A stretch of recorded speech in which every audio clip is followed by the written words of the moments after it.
ఓసారి కలిసి రాదు, ఒకసారి కలిసి వస్తుంది, ఒకసారి అవమానింపబడతాడు, ఒకసారి సంతోషపడతాడు. కానీ ఇవేవీ కూడా లక్ష్య పెట్టడు. ఇవన్నీ భగవంతుడికి అర్పణ చేసి తనదైన మార్గంలో తాను వెళ్ళిపోతూ ఉంటాడు. అందుకే ఆయన ఎక్కడున్నాడో అక్కడ శాంతి, ఆయన చుట్టూ ఎవరున్నారో వారికి శాంతి, వారు ఎక్కడ కూర్చున్నారో ఆ ప్రదేశము శాంతియుతంగా ఉంటుంది.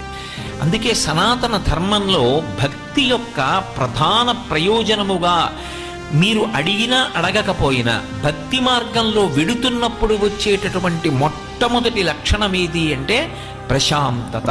అందుకే మీరు చూడండి, మీరు ఏది ఈశ్వర సంబంధమైన కార్యం చెయ్యండి, ఒక్క విషయాన్నే అడుగుతారు, ఓం శాంతి శాంతి శాంతి, దీని చేత శాంతి కలుగుగాక.